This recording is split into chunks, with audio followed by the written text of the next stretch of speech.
Well, we're up bright and early, as always. Welcome to the morning brief. It's a beautiful Tuesday morning. Well, Tuesday may have been named after the god of war, but let's have some peace today. I'm Kayode Okikilo, and we're live in Lagos. Well, thank you for that insight, Kayode.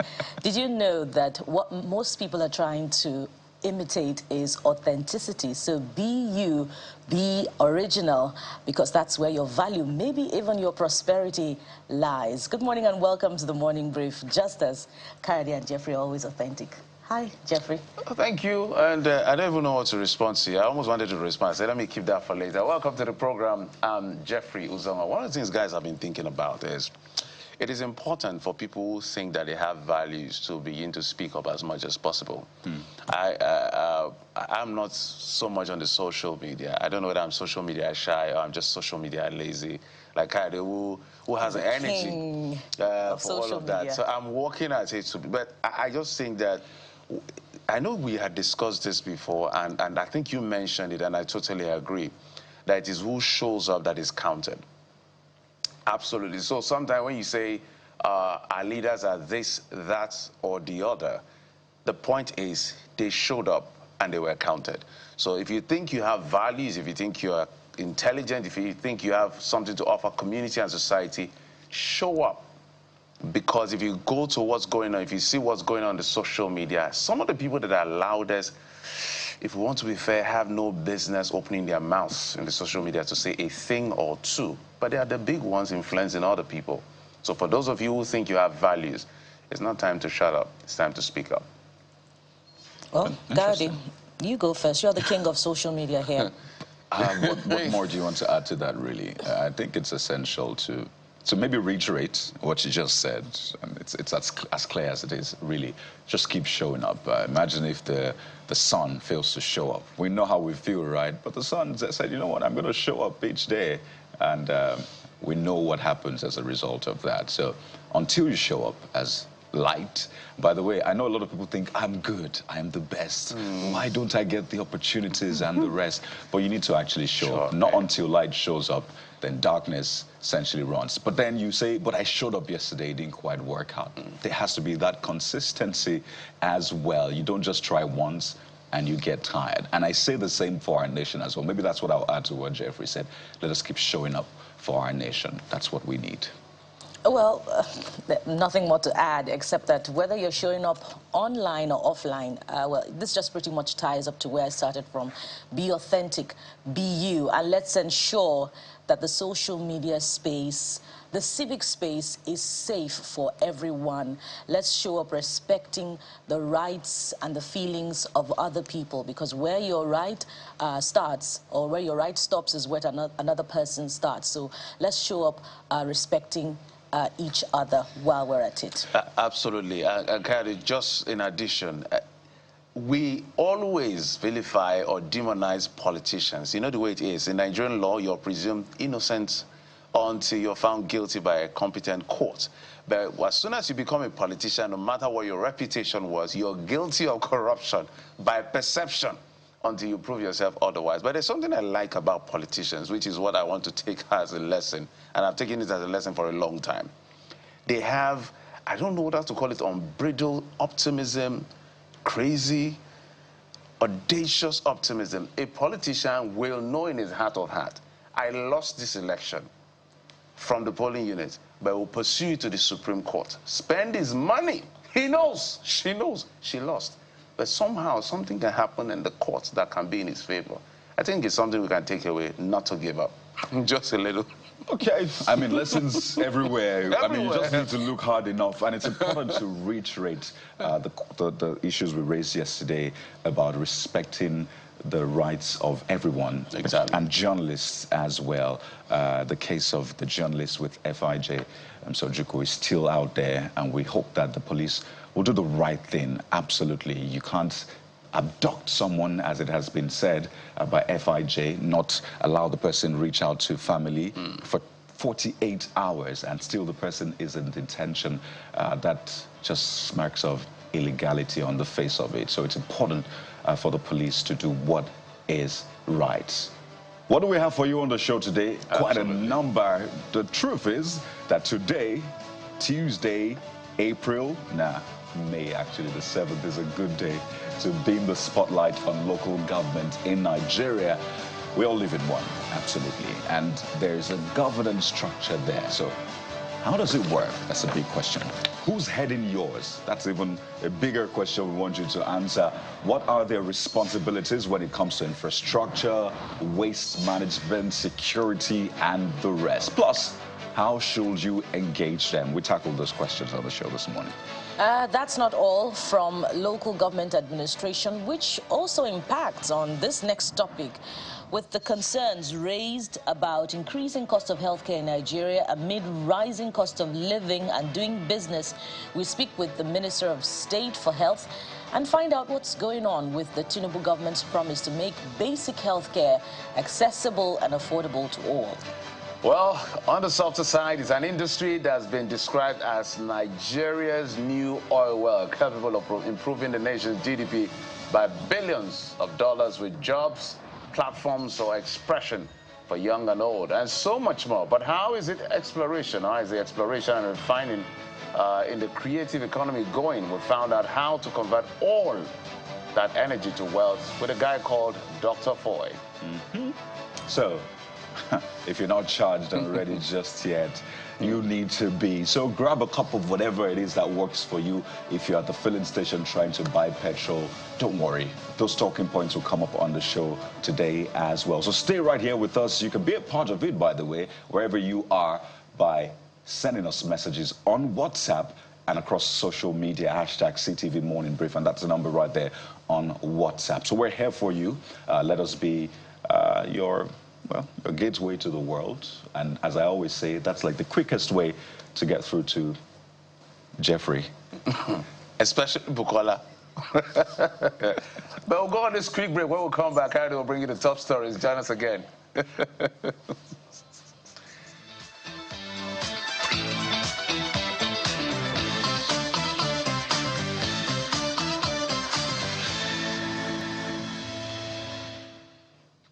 The top stories on the brief this hour. We start off with a technical aircraft fault in the presidential fleet, which is said to be responsible for the cutting short of Vice President Senator Kashim Shettima's visit to the U.S.-Africa Business Summit scheduled to hold in Dallas, Texas.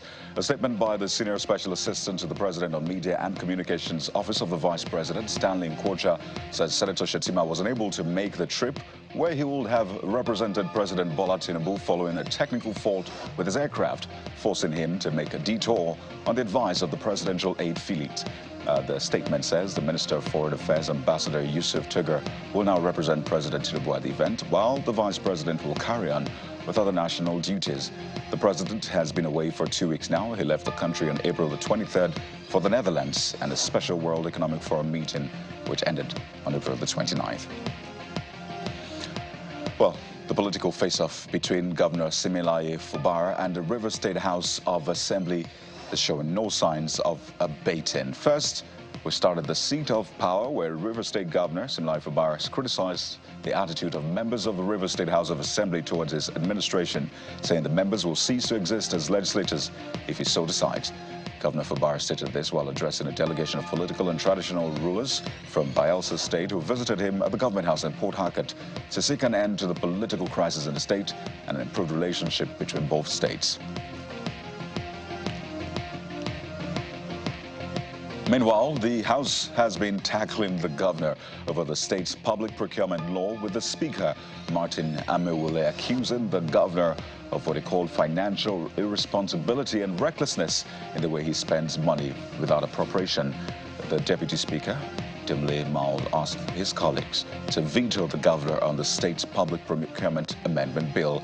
And of particular concern was the issue of MOR local government area, where the staff said to have not been paid their March salaries.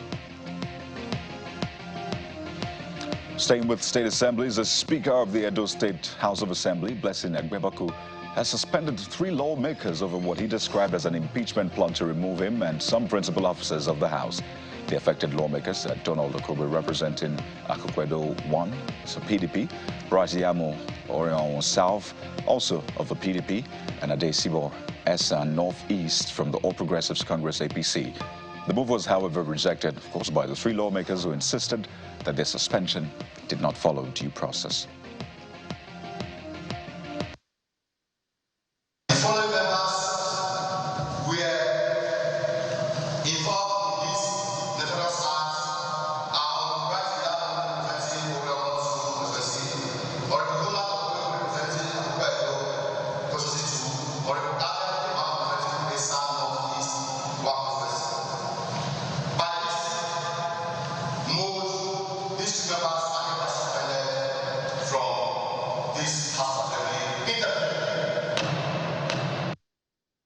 There's been a back and forth between the camp of President Bola Tinubu and former Vice President and the PDP presidential candidate in the 2023 election, Atiku Abubakar. And the latest salvo has been fired by the Special Advisor to the President on Information and Strategy, Mr. Bayo Onanuga, who's been responding to the former Vice President over allegations that President Bola Tinubu's son, Sheyi, is on the board of companies owned by Gilbert Shagori and constitutes a conflict of interest.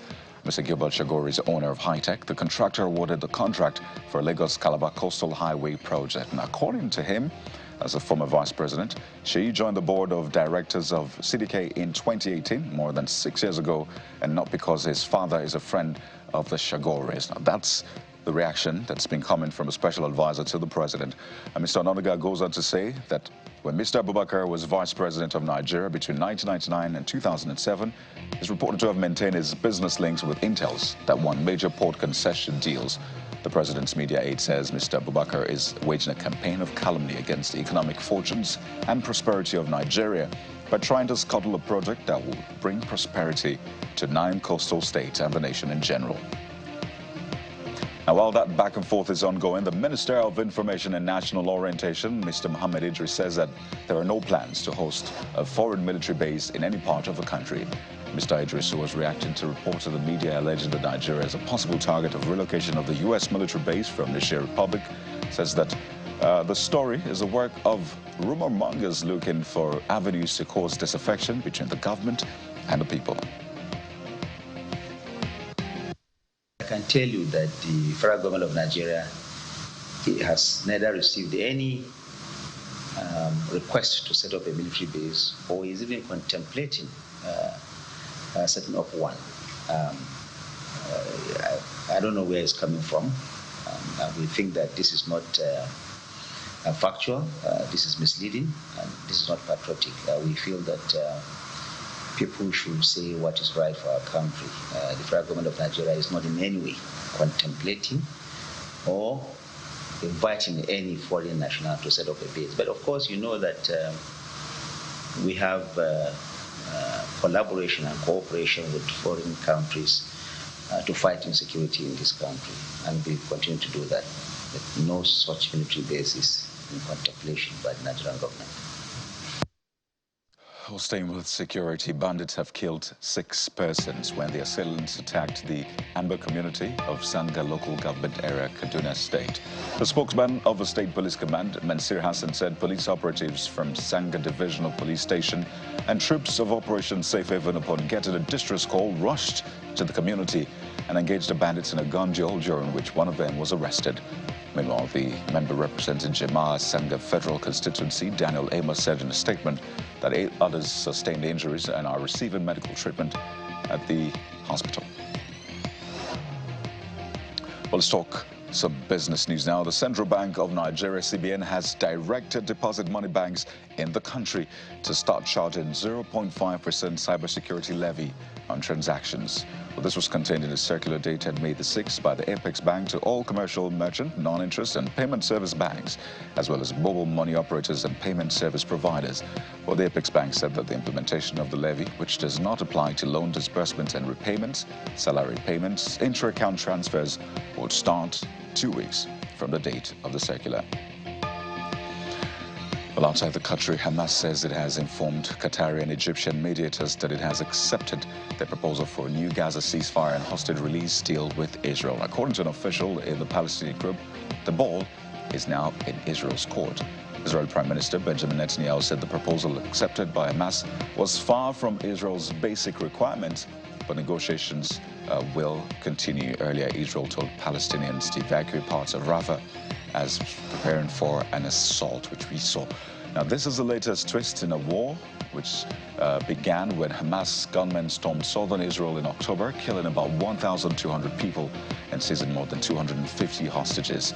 More than 34,700 people have so far been killed in Gaza during the ensuing Israeli military campaign, according to the Hamas-run health ministry. And now to sports. West Ham manager David Moyes will leave by mutual consent when his contract expires at the end of the season. That's according to the Premier League club. The announcement of Moyes' impending exit came just a day after the Hammers suffered an embarrassing 5-0 loss to London rivals Chelsea. There have been media speculations that former Real Madrid, Wolves and Spain manager Julen Lopetegui had agreed a deal to replace Moyes in his second spell as West Ham manager after the end of the current campaign.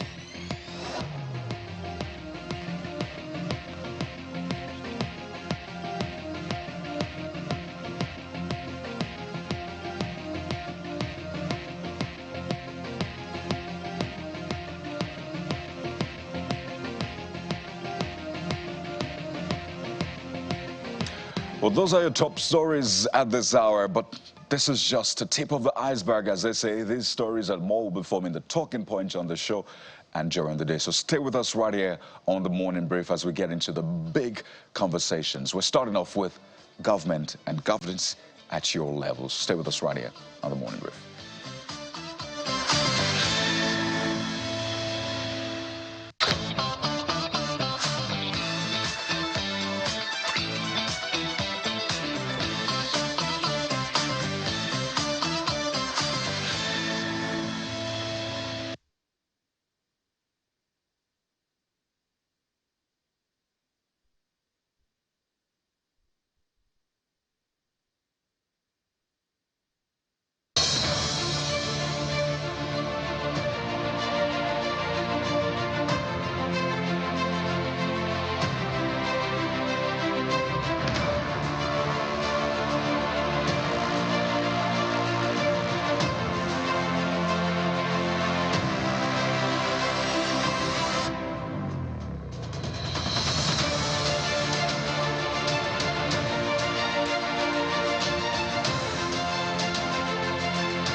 Well, you're welcome back to the show. There's still lots of questions to get answers to, and one of them is about the PortHarcourt Refinery.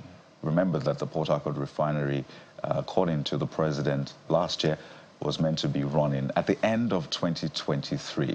Well, the end of 2023 came and there was some activity. In fact, there was some big activity really that seemed to connote the start of operations of a PortHarcourt refinery. But we're in May now. Today is May the 7th, and so far no petrol has come out of that refinery, and questions are being asked. When is the PortHarcourt refinery going to be fully ready? Okay, because apparently there are different levels to it being ready. When would it begin the production of petrol? When would we begin to refine that crude and get petrol? From December to April. We know the NNPCL, GMD said April, it will resume operations in April, but so far we've not seen that, guys. It speaks to the issue that we've always raised about optics. Everybody who is in the government should be careful about optics, because there are certain things that optics cannot solve. Certain things like that has to do with the economy, things like this. If you're not sure of the numbers, if you're not sure of the timeline, don't put it out because you're under pressure.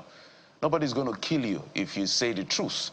Nigerians want to follow, because if you're a discerning citizen, which we all are by the grace of God, everybody wants the country to work. But don't come and give us false information. When Nigeria here, the refinery will start production, it's not all the technical jargon that you're explaining. What they understand as refinery starting production is they can now see fuel coming out, being trucked out to the different refinery fuel stations across the country. That is what Nigerians call production has started. Whatever you call it, whether it's technical, check, all the things that is being explained, is none of Nigeria's problem. We just want to see a production, reproduction, that thing leaving, whether it's fuel or diesel, whatever it is that leaves the refinery to the final consumer. So this optics has to be checked. You said December. Now they've gone to say another one. Kaduna Refinery, they have said it's going to start in December 2024. So this government has to be careful with things that suggest optics a lot.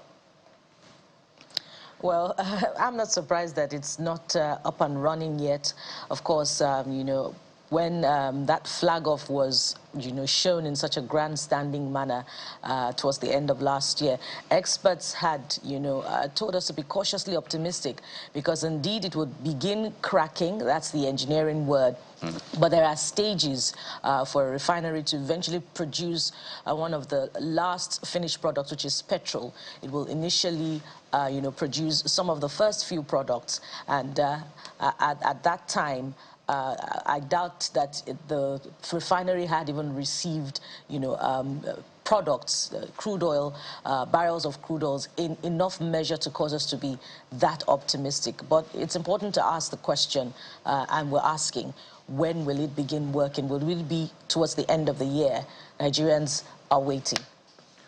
Yes, we are, and we'll keep asking those questions. And the first one for today is, when will the PortHarcourt refinery begin production? By extension, when will Nigerians begin to get petrol from that refinery? So while we wait for the answers to those questions, well, let's turn our attention to matters of governance at the sub-national levels.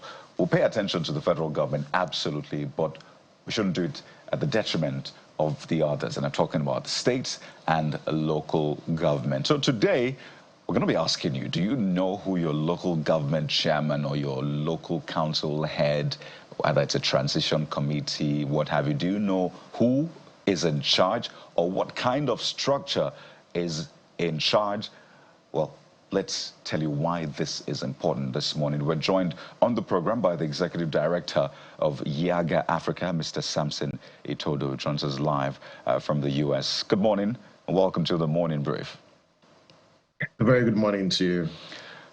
Well, you put out that research which you've done, particularly about how different states are being governed, or different local governments and states are being governed. Some of them you have the usual local government chairman, and you see right there on the screen how the local governments in Nigeria are currently being run. It's a very interesting breakdown, and you'll be shocked that some people who stay in that area don't even know what obtains in that area. You see that there are 21 with elected chairmen, 8 caretaker committee, 4 state principal officers, 4 transition committees. Mr. Todo, what does this mean, really? Let's begin with the pictorial we're seeing. What does this really mean for governance, particularly at the local government structure? Well, it simply means that the whole concept of local democracy and public participation in decision-making at the local government level is a mirage within our context. And the whole concept of local government administration or local government system is to bring government closer to the people. But the irony, or the rather unfortunate development for our polity, is that level of government that is the closest to the people is the farthest from the people for a plethora of reasons. One stems from the lack of autonomy for the local governments, the hijack and capture of local government administration by overbearing state governors, the lack of financial autonomy, and also, a situation at the local government level where citizens are not given the opportunity to participate in decision making, and it defeats the entire purpose. Because if you look historically, why local governments were created in the first place, they were created to bring government closer to the people. But sadly, the current structure that we operate, even though it's at variance with the Constitution, makes the local government farthest from the people. So let me just quickly run through those states yet again. For states with elected chairmen, you have quite a number in Southwest Oyo, Ogun, Lagos. You have some in the Northwest as well, the Northeast as well as the Central. You have Taraba, Nasarawa, and the rest. But it's interesting, caretaker committees, you have them across Sokoto, Zamfara, Kogi, Benue, Oshun. That's the one state in the Southwest with that. And then you have state principal officers. Again, some people who are in Kano, for example, might not know that's the case with them. In Bauchi, as well as Adamawa and Enugu. While transition committees exist in states like Plateau, Central, Kwara, you see Imo and Akwa Ibom, Southeast and South-South. So let's start from the rear. For states, you have transition committees and state principal officers there. You said largely that it's a mirage, but maybe we should drill deeper. So are they missing something? We'll get to the local government chairman or the semblance of it. But those that have that, are they missing anything? Absolutely. They're missing a lot because first, why do we have local governments that are not manned by democratically elected leaders? I will come to, the analysis of the states that, have elected, because for most of those states, it is actually coronation and not election, because the quality of the elections for local government councils have always been called to question. And I say that in most states, what you have is not election. What you have is anointing and coronation of, loyalist of a governor who is in power at that particular time. Now, when I spoke earlier, I talked about the capture of the local government system. One of the instruments of control, one of the instruments of power that governors seem to have and leverage is the local government councils. They capture the local government councils and make it difficult, for leaders at the local government level to govern. And all this is just tied to our own notion of democracy. So there are two contending views. First, governors believe that local governments are not the third tier of government, that they are an appendage of the state. Therefore, a governor has the power, to regulate, to govern local governments. And this is one paradigm that shapes how our governors approach local government administration. The second contending view is that local governments are a third tier of government.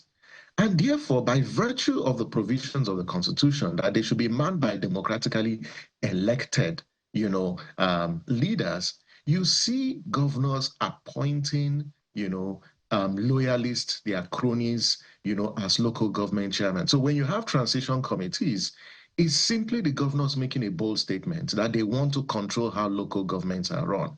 You know what is interesting, Kayode and colleagues, is that the practice is, if a governor inherits a democratically elected local government chairman, and he feels, that the local government leaders at that particular state are not loyal to him, what they do is to dissolve, those local government councils and then appoint their cronies and loyalists just to maintain control of the local governments, including maintain control of the finances of the local governments. And despite attempts to liberate local governments, make them financially independent and also administratively independent, the governors have resisted every attempt by the National Assembly to confer autonomy on the local governments, because the cardinal principle of autonomy at the local government level is a cardinal feature of democracy. And we can't have national integration, we can't have development if people at the local government level don't have a say in how local governments are run. So it would seem that, the aspect of the law that places us in a constitutional conundrum would be Section 162, that provides for states' joint account. But even at that, the 36 state governors in 2022 lost, a case wherein the NFIU tried to stop them from, spending or spending funds on behalf of the local government. Where does that leave us if even the federal government's attempt at granting the local government some financial autonomy is still not being implemented? As far as I know, the 36 state governors have not appealed. I may be wrong, but they've not appealed that judgment. But still, they're receiving funds of the local government and perhaps are not allowing, evidently, local government administration to thrive. But Bukola, what you just narrated is just an expression of the fact that there is a sharp contrast between idealism and realism. That yes, whilst in the letters of our Constitution and the pronouncements of the court, and also decisions taken by public institutions that have constitutional authority to do so, have established this, you have a situation where the rule of law is not upheld. There is no consequence, because there are certain gaps even in the Constitution that makes it difficult, or that the governors also, leverage to express this level of impunity in the management of local government affairs. So it's just the attitude of some governors, to the rule of law. Because how can, the Constitution clearly establishes that local governments shall be governed by democratically elected leaders. But you still have over 413 local governments out of the 774 local governments being governed by, appointed individuals. That's totally unacceptable. And this is why the same Constitution needs to clearly state the functions, like it has done, but the powers, but also the term of office of local government chairman. And this is something that Yaga Africa has been advocating for, that there is need for the Constitution to clearly establish, make express provisions, establishing local governments at the third tier of government. This is not new, because in the 8th and the 9th Assembly, attempts were made to establish local government system within our Constitution, but it was resisted. That even after the National Assembly passed that amendment, when it went to the states, the state legislatures, some restrained themselves from voting, some even rejected, the autonomy conferred on local governments. And so, yes, There needs to be a national conversation, but to fix this, you've got constitutional reengineering. So I know that Section 7 is what guarantees the provision that guarantees elected local government chairmen. All of this caretaker and all of this we're seeing, I don't know whether it's an aberration or there's a provision in the law to that, but I know that Section 7 talks about the establishment of a local government area. So let's drill deep further to ask, what are the provisions in the Constitution that the state governors are leveraging on just to literally rape the system? Now, so first, they are leveraging the whole provision that deals with, you know, the creation of the joint states, the state and local government, the joint states account, which is provided under Section 612. But when the Constitution said they're democratically elected, the Constitution was silent on the term of office, you know, for the local government chairmen and councillors. And so they leverage that gap within the Constitution, you know, to undermine local government administration. And this is why, in attempts made by the National Assembly to establish, enforce local government autonomy, it was clearly stated in the proposed bill that the term of office, you know, for local government chairman should be 4 years, so that as the governor's term also ends, so will the terms of the local government chairman also end. And this is one gap within the law. The issue relating, you know, to the functions of the local government, they are clearly prescribed. But the governors and the weak institutions we have, not able to hold the governors to account, is also something that we must call to question. And in this particular case, is the state houses of assemblies. And you know, in the previous amendment process, there was need to strengthen the independence of the state, you know, assemblies. Why is it that state assemblies cannot call the governors to order when they violate provisions of the Constitution? Are they so incapacitated that they cannot hold the governors to account? Because the state houses of assemblies exist to hold the governors, you know, to account. And if they exploit these gaps within our Constitution, then they need to hold the governors to account. But because they were not independent, due to certain financial restrictions or financial autonomy that was restricted, the National Assembly conferred financial autonomy on the state houses of assemblies. It was signed into law. When it came to implementation, we saw how the governors also stood in the way of implementing that particular provision. And this is what you get when a country does not uphold the rule of law, when you have weak institutions that can't hold executives to account. So there is great need, as we are currently undergoing another constitutional amendment process, that ALGON, which is the Association of Local Government Chairmen, and civil society, the media, and also political stakeholders need to consider the discussion of local government autonomy as one, a developmental conversation. That we cannot have urbanization, we cannot have development at the local government level if this local government are subjected to the whims and caprices of the governors. The second is a national integration discussion, because when you develop at the local government level, you strengthen national unity and national integration, that citizens will feel they are part of the Nigerian state because the closest government to them is functioning, is delivering the promise of democracy.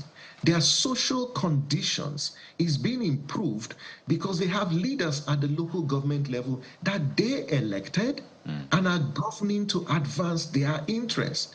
But thirdly, it's also the point about the rule of law. And I think that this entire question about local government administration is centered on rule of law, because the Constitution, yes, it's got its gaps, but can you just implement and enforce the current provisions of the Constitution without, any undue interference by the executive at the state level.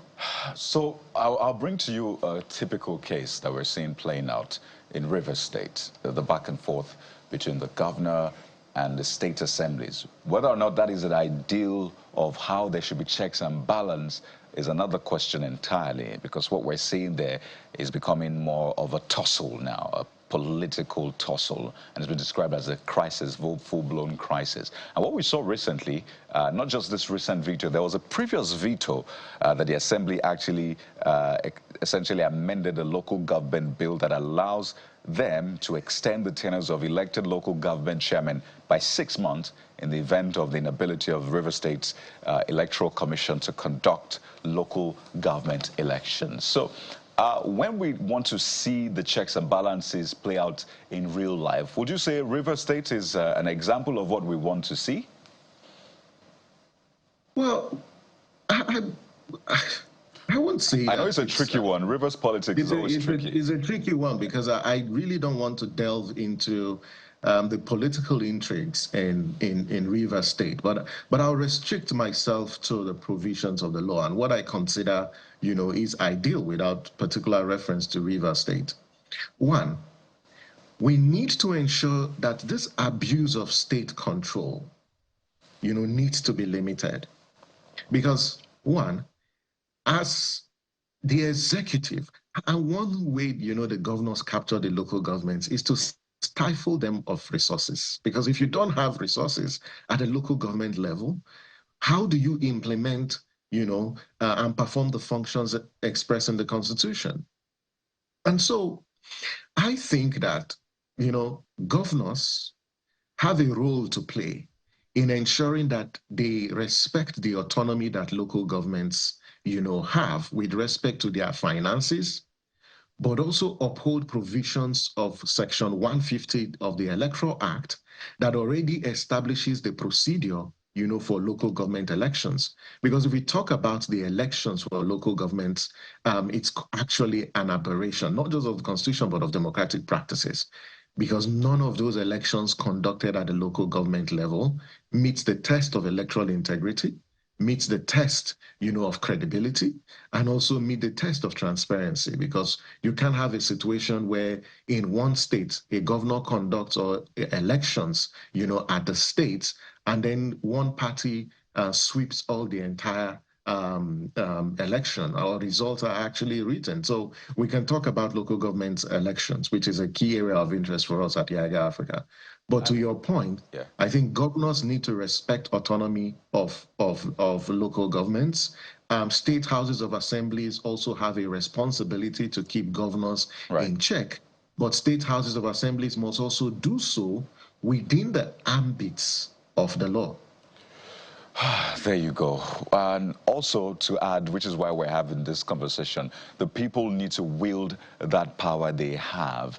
Do you know who your elected local government chairman is? Did you even participate in the election? So for just, as we wind down, let's just take a look again. So if you stay in any of these states, this is what is the reality in your states. This is a wake-up call from all of us, Channels Television, Yaga Africa, to you out there. Let us all wake up to our responsibility as citizens and also pay attention to the local government. So I hope you've been able to see your states there. Mr. Samson Itodo, we'd like to thank you so much. I know you stayed up for us to have this conversation. So on behalf of Nigerians, we thank you for your work. No, always a delight. No, thank you. Successful Thank you very much. Trip there. Mr. Samson Itodo is the Executive Director of Yaga Africa. Thank you again. Thank you. We'll take a moment now. When we return, we have the Minister of State for Health joining us on the show. We'll speak to healthcare in the country. You don't want to miss this. It's still the morning brief, guys.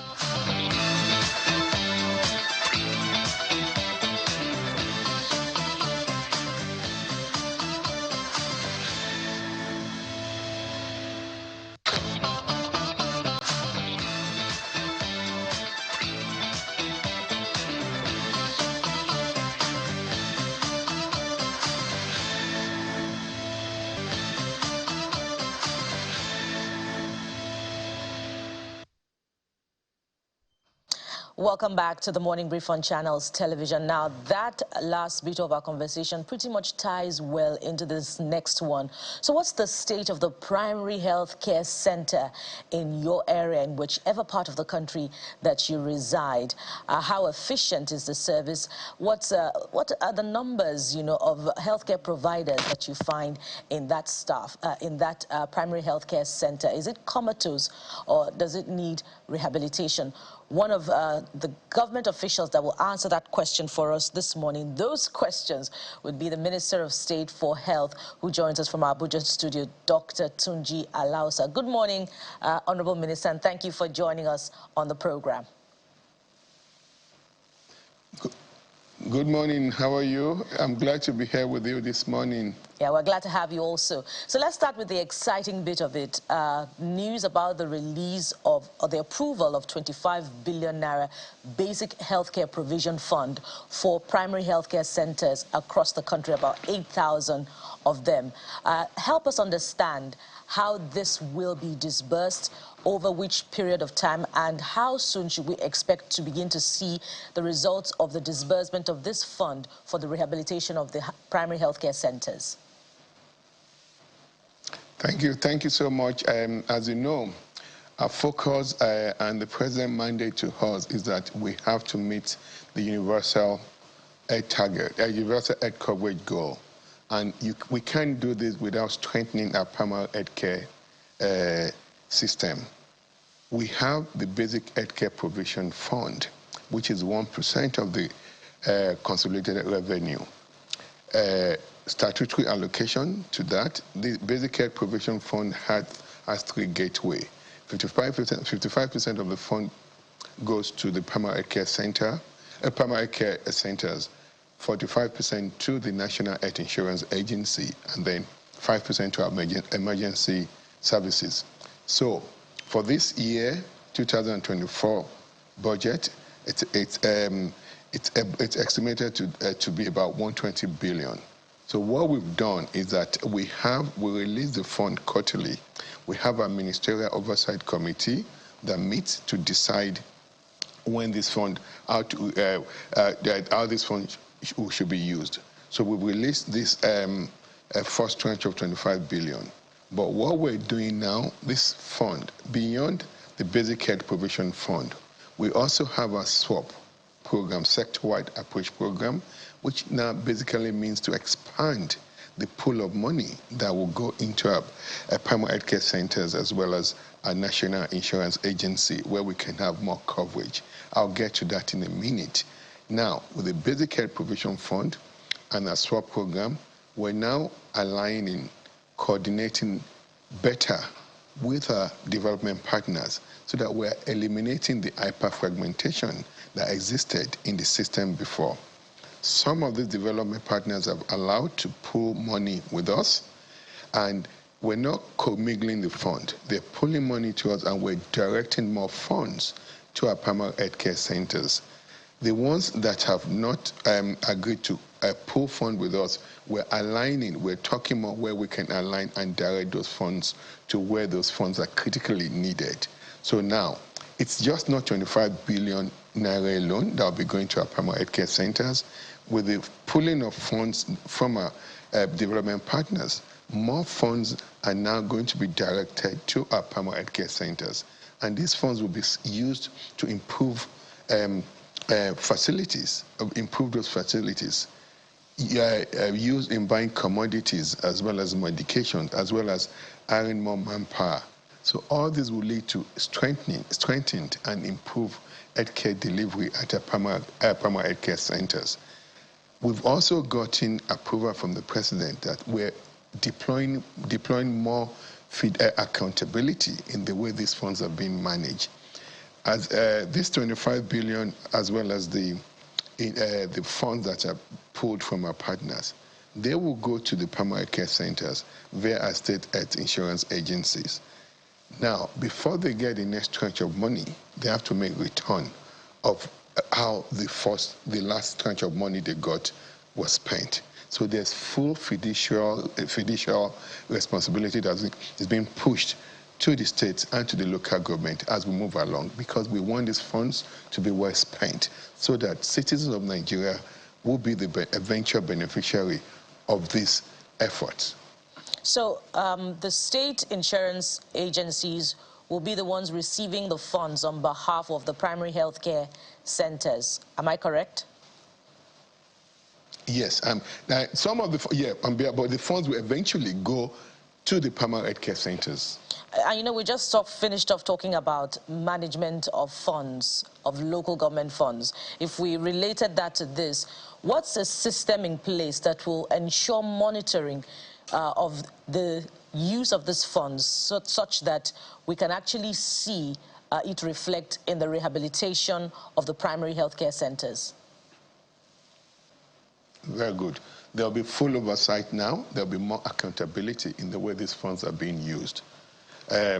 Compared to the past, where funds were disbursed and the accountability is not, the oversight is not there. We now have full oversight of how these funds are going to be used. If you follow the news recently, just a few weeks ago, President gave us the approval to appoint what we call PBAT Fellow, President Bola Ahmed Tinubu Fellows. These fellows have been will be appointed for, it will be employed for each local government area. They'll have their checklist. They will go to each of these primary health care centers to be sure that the funds that are being allocated to them are being used based on the predetermined agenda of what those funds should be used for. Things are now going to be better oversighted into the future. It won't be a case that funds are just being disbursed to the primary health care centers and they're just free to use it to whatever they wanted to use it for. There are set areas where those funds will be used for: facility upgrade, improving infrastructures, buying needed equipment, outdated rapid diagnostic test kits, buying commodities, and adding more manpower, community health workers, community health extension workers, nurses, to our primary care center, so that we can have better delivery of care to our citizens at the primary health care level. That's how we move our universal health coverage. That's why we begin to improve our population health outcomes. That's how we begin to provide decent, durable, and sustainable health care to Nigerians. The president has mandated us that every single Nigerian, he said it on multiple occasions, every single Nigerian, every single citizen is entitled to meaningful and comprehensive health care. Honorable Minister, I want to take you on a couple of things, but first, let's start with, I understand you have said that Nigeria's healthcare system is not in crisis. Is that correct? Absolutely. Nigeria's healthcare system is not in crisis. We've stabilized our healthcare system. We're actually improving our healthcare system. Things are getting much better. We're not there yet, but we are in the right direction. Our trajectory is good. It's a different thing to be hopeful. It's a different thing to project. It's a different thing to have aspiration. It's a different thing to make effort, which is why I asked that question. What is the basis for you to say the healthcare system is not in crisis? So walk us through the data you're looking at. Very good. This is not about being hopeful. This is not about aspiration. This is about tangible gains we've seen, and we're seeing in the healthcare system now. And I'll tell you, we've done multiple things. And if you ask people in the healthcare system, we're beginning to see results of the actions we've taken via the support of the president. The president is determined to improve, rejig, and overhaul our entire healthcare system, as well as the other sectors of the economy. But I'll limit myself to the healthcare sector.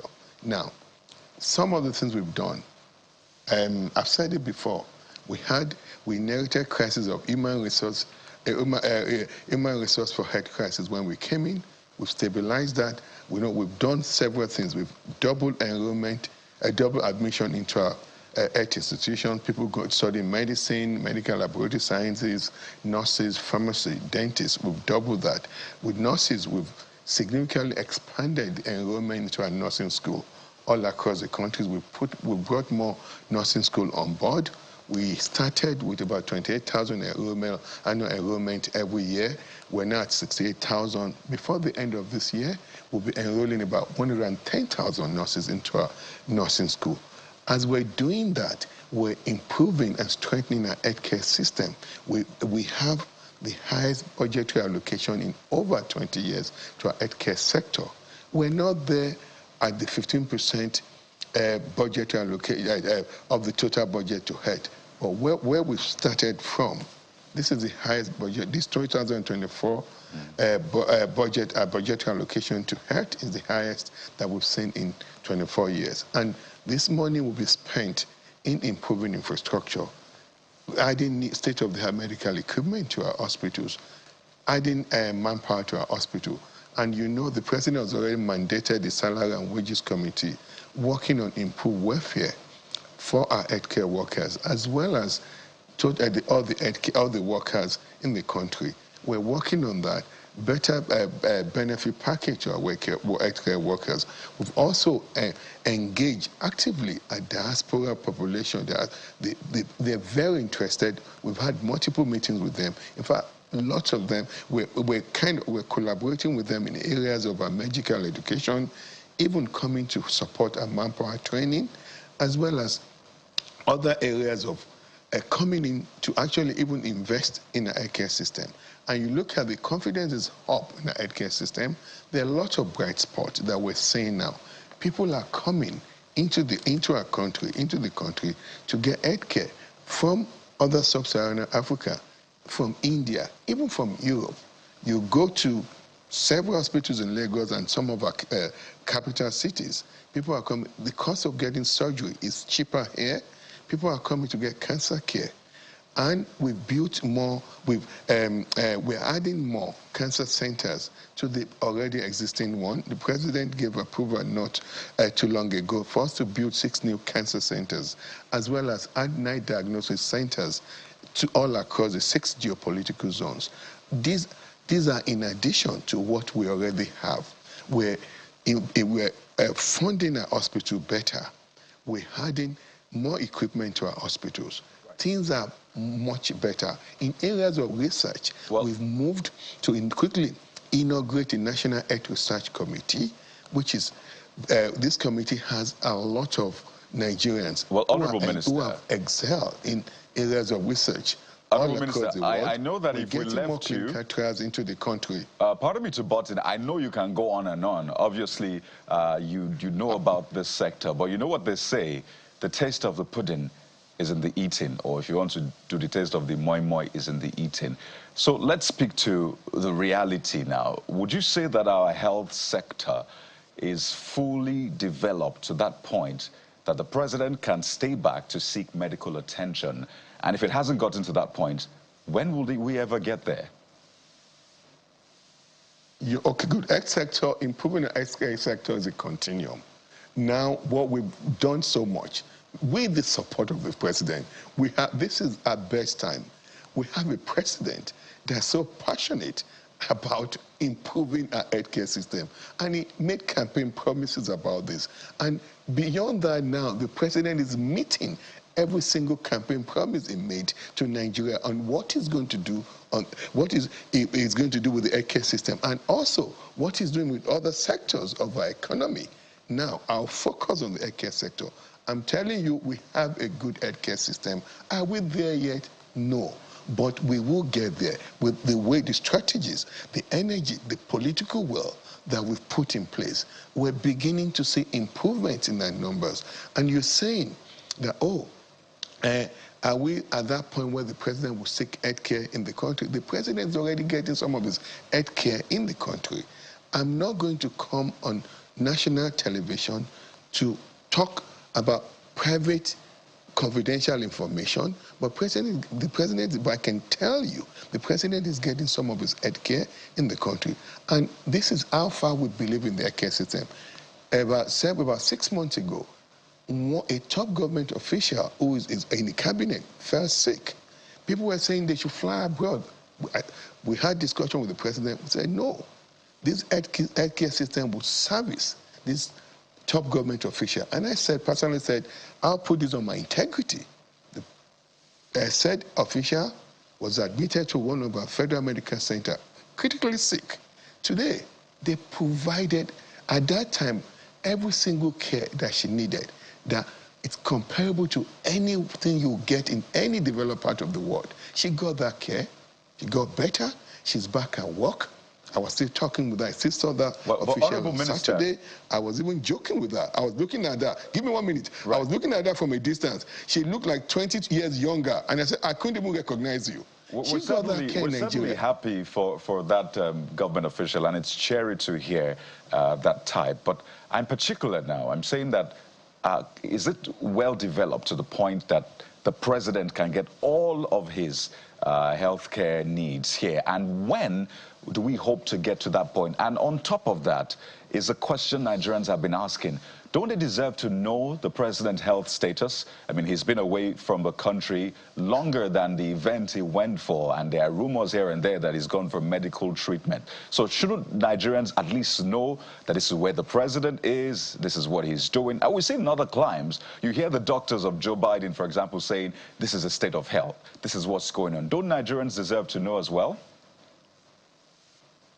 Let me ask you, let me tell you, we're developing an healthcare system for Nigerians, not the president.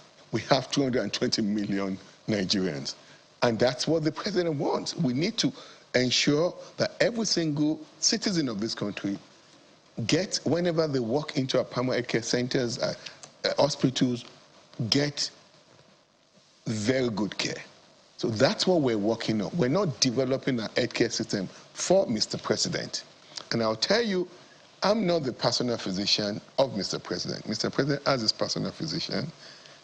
I work at the mercy of the president as one of the superintending ministers at the Ministry of Health.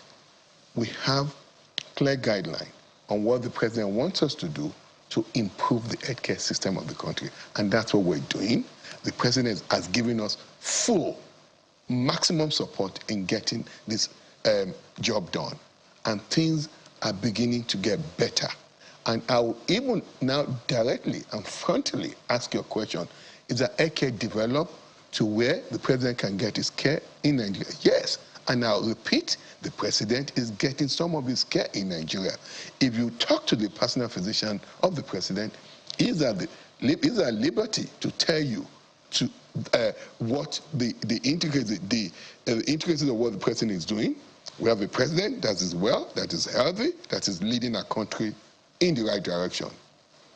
Well, Honorable Minister, when you say the healthcare system is not being developed for the president but for Nigerians, I wonder how Nigerians will be receiving that, because the president is supposed to lead by example by taking his healthcare as first choice from Nigeria first before he goes outside the country. I believe that's the direction of Kayade's question.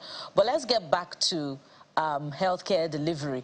The release of the fund, according to report, is not just for the rehabilitation of over 8,000 primary healthcare centers, but also for the expansion of primary healthcare centers to the tune of about 12,000, if my reading hasn't failed me. But shouldn't the state of the healthcare be, addressed to the extent that other institutions will also receive some funds for rehabilitation instead of expanding, building more institutions, so to speak? Are there other institutions that are in dire need of funds for rehabilitation, even for funds for the staff, working those health institutions? Okay, thank you so much. I need to clarify, the press is obsessed about the president.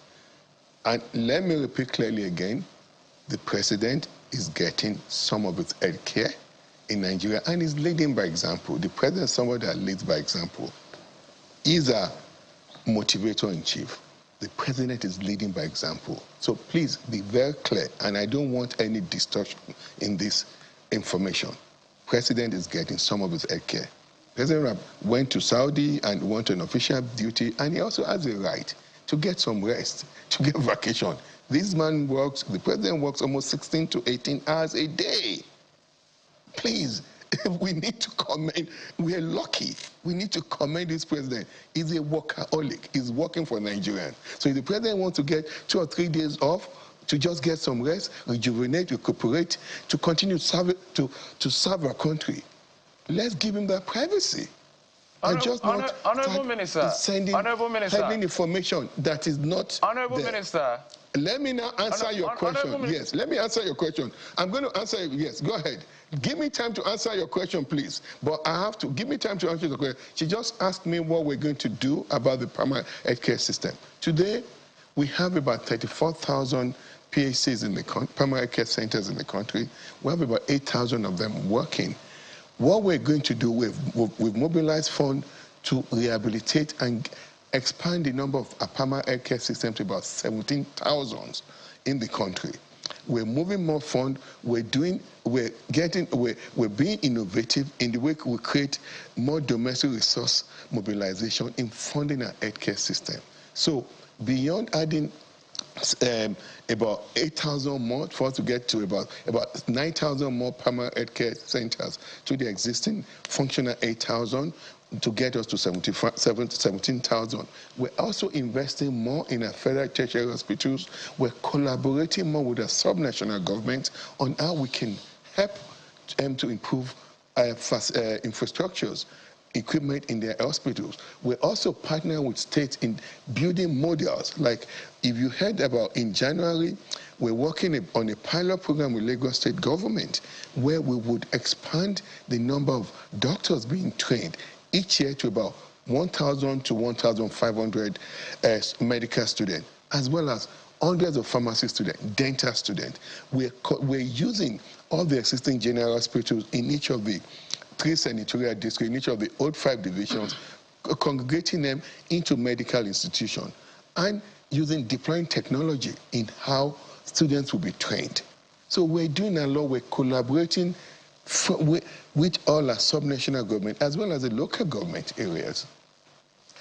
Honorable Minister, the reason I wanted to interject is to bring a bit of clarity, which I'm sure you're aware of. The president is not a private citizen.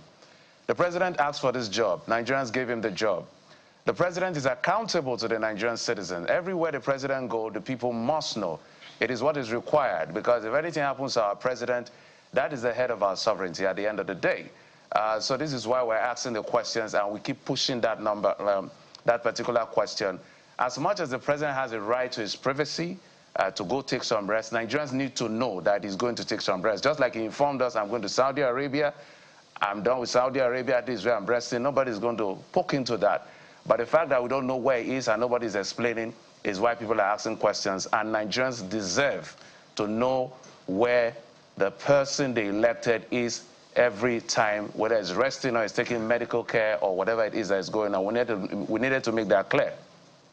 Let's go back to the issue of this stability you've been talking about. And the reason I asked for data was because you had mentioned most of the things you have mentioned, Honorable Minister, sounds to me like plans. Whether funds are released, students are now being admitted into universities or programs or different health institutions. Those are all plans. That is different from issue of core stability. If we have isolated cases of people coming into the country to get medical care, that's a different kettle of fish. There's a drug I used to buy. I go to the pharmacy. That drug has gone over maybe another 200% or 100%. Some are even gone to 300%. So what is the basis of this confidence that we are stable? It's difficult to comprehend what you're saying based on some of the realities we see when we go to the hospital and when we buy drugs. Okay. These are not plans alone. These are things that are now being actualized. These are actionable things that we're actualizing now. You talk about high prices of commodities. 4 or 5 months ago, yes, with fluctuating exchange rate, things have stabilized. Prices of medication and medical consumables have stabilized somewhat now. The president mandated us to come up with executive orders on how we can quickly reduce a tariff on the raw materials that are being used to make these consumables as well as medications. We're almost finalizing that now. The president will be signing that in the next few weeks. Now, there are lots of other measures that we've put in place to get Nigerian succor. We have to be a bit patient. But you go to our hospitals now, you see the better facelift, better equipment in the hospital. What you're saying, it's not just isolated cases of people coming to our country. Confidence in our healthcare system has shot up. I can't give you exact data because most of this care have been, I don't think we're guiding those data now but it is a reflection of confidence in our system. People are going to several hospitals from sub-Saharan Africa, from India, from Europe to get care. Go to our Lut Cancer Center. You have people coming from Africa to get care there. These are things we're seeing. These are real facts. These are real day-life things that we're seeing. So it's not just, I'm just not giving you an exoteric situation here. And if you're seeing that, it is confidence. That's a reflection of confidence in our system. And we're funding our primary care system. You just said it. It's only 20 billion that is released. 20 billion is being released from the Basic Healthcare Provision Fund. We have more funds from the developing partners as well. We've also gotten other international funding, the commitment for international funding that will be deployed into our healthcare system as we move into the future. What we inherited was not the best, but what we've done, we've stabilized and we're moving forward. The results are beginning to show. You can't expect everything to happen just at the switch of a button, the switch of a button. So we're moving there. It's a continuum, but we are in the right direction. And I tell you, 6 months from now, 12 months from now, it will be more incremental improvement as we go into the future. Trust us about this. I'm pleading with Nigerians to be patient, but as I'm pleading with Nigerians to be patient, there are already visible gain in a hospital. Go to a primary care center, go to our federal tertiary hospitals, and we're collaborating more as well with our subnational government. Look at what we've done with the area of human papilloma virus, which it's never been done before. We've immunized almost 9 million young adolescent girls within a space of about 6 weeks. We're going to begin the second tranche of those immunizations very soon. The First Lady has been a champion. She's been a champion of several things we're doing. Right. She just accepted to be the national and global leader for TB. Look at what we've done in area of tuberculosis. We've made significant progress. Nigeria is reporting more tuberculosis cases, and we're treating them. And now we're even using all the funds available for treatment. We've gotten commitment from the Coordinating Minister of Finance to give us more funds to treat people that are infected with tuberculosis. Look at what we're doing with malaria. We are on a partner. We had a big roundtable meeting with our international, with all our development partners just this Friday on how Nigeria will begin to eliminate malaria as opposed to maintaining malaria. Right. We've had malaria. Addressed to the extent that other institutions will also receive some funds for rehabilitation instead of expanding, building more institutions, so to speak.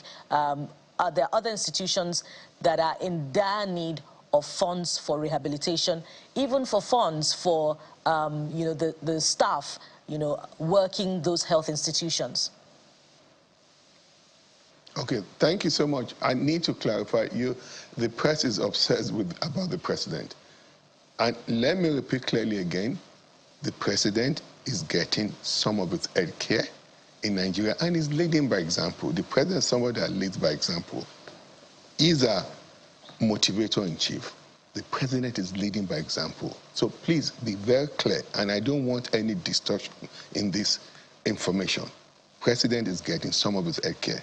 President went to Saudi and went on official duty, and he also has a right to get some rest, to get vacation.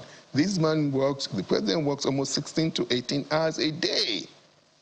Please, we need to commend, we are lucky. We need to commend this president. He's a workaholic. He's working for Nigerians. So if the president wants to get 2 or 3 days off, to just get some rest, rejuvenate, recuperate, to continue to serve our country, let's give him that privacy. And just not Honorable Minister, sending information that is not Honorable there. Minister. Let me now answer your question. Yes, let me answer your question. I'm going to answer it. Yes, go ahead. Give me time to answer your question, please. But I have to give me time to answer the question. She just asked me what we're going to do about the primary healthcare system. Today, we have about 34,000 PHCs in the primary care centers in the country. We have about 8,000 of them working. What we're going to do, we've mobilized funds to rehabilitate and expand the number of primary health care systems to about 17,000 in the country. We're moving more funds. We're being innovative in the way we create more domestic resource mobilization in funding our healthcare system. So beyond adding about 8,000 more for us to get to about 9,000 more primary healthcare centers to the existing functional 8,000 to get us to 17,000. We're also investing more in our federal tertiary hospitals. We're collaborating more with the subnational government on how we can help them to improve infrastructures, equipment in their hospitals. We're also partnering with states in building models. Like if you heard about in January, we're working on a pilot program with Lagos State government where we would expand the number of doctors being trained each year to about 1,000 to 1,500 medical students, as well as hundreds of pharmacy students, dental students. We're using all the existing general hospitals in each of the 3 senatorial districts, in each of the old 5 divisions, congregating them into medical institutions and deploying technology in how students will be trained. So we're doing a lot. We're collaborating with all our subnational government as well as the local government areas. Honorable Minister, the reason I wanted to interject is to bring a bit of clarity, which I'm sure you're aware of. The president is not a private citizen. The president asked for this job. Nigerians gave him the job. The president is accountable to the Nigerian citizen. Everywhere the president goes, the people must know. It is what is required, because if anything happens to our president, that is the head of our sovereignty at the end of the day. So this is why we're asking the questions, and we keep pushing that that particular question. As much as the president has a right to his privacy, to go take some rest, Nigerians need to know that he's going to take some rest. Just like he informed us, I'm going to Saudi Arabia, I'm done with Saudi Arabia, this is where I'm resting. Nobody's going to poke into that. But the fact that we don't know where he is and nobody's explaining is why people are asking questions. And Nigerians deserve to know where the person they elected is every time, whether it's resting or it's taking medical care or whatever it is that is going on. We needed to make that clear. Let's go back to the issue of this stability you've been talking about. And the reason I asked for data was because you had mentioned most of the things you have mentioned, Honorable Minister, sounds to me like plans. Whether funds are released, students are now being admitted into universities or programs or different health institutions. Those are all plans. That is different from issue of core stability. If we have isolated cases of people coming into the country to get medical care, that's a different kettle of fish. There's a drug I used to buy. I go to the pharmacy. That drug has gone over maybe another 200% or 100%. Some are even gone to 300%. So what is the basis of this confidence that we are stable? It's difficult to comprehend what you're saying based on some of the realities we see when we go to the hospital and when we buy drugs. Okay. These are not plans alone. These are things that are now being actualized. These are actionable things that we're actualizing now. You talk about high prices of commodities. 4 or 5 months ago, yes, with fluctuating exchange rate, things have stabilized. Prices of medication and medical consumables have stabilized somewhat now. The president mandated us to come up with executive orders on how we can quickly reduce a tariff on the raw materials that are being used to make these consumables as well as medications. We're almost finalizing that now. The president will be signing that in the next few weeks. Now, there are lots of other measures that we've put in place to get Nigerian succor. We have to be a bit patient. But you go to our hospitals now, you see the better facelift, better equipment in the hospital. What you're saying, it's not just isolated cases of people coming to our country. Confidence in our healthcare system has shot up. I can't give you exact data because most of this care have been, I don't think we're guiding those data now but it is a reflection of confidence in our system. People are going to several hospitals from sub-Saharan Africa, from India, from Europe to get care. Go to our Lut Cancer Center. You have people coming from Africa to get care there. These are things we're seeing. These are real facts. These are real day-life things that we're seeing. So it's not just, I'm just not giving you an exoteric situation here. And if you're seeing that, it is confidence. That's a reflection of confidence in our system. And we're funding our primary care system. You just said it. It's only 20 billion that is released. 20 billion is being released from the Basic Healthcare Provision Fund. We have more funds from the developing partners as well. We've also gotten other international funding, the commitment for international funding that will be deployed into our healthcare system as we move into the future. What we inherited was not the best, but what we've done, we've stabilized and we're moving forward. The results are beginning to show. You can't expect everything to happen just at the switch of a button, the switch of a button. So we're moving there. It's a continuum, but we are in the right direction. And I tell you, 6 months from now, 12 months from now, it will be more incremental improvement as we go into the future. Trust us about this. I'm pleading with Nigerians to be patient, but as I'm pleading with Nigerians to be patient, there are already visible gain in a hospital. Go to a primary care center, go to our federal tertiary hospitals, and we're collaborating more as well with our subnational government.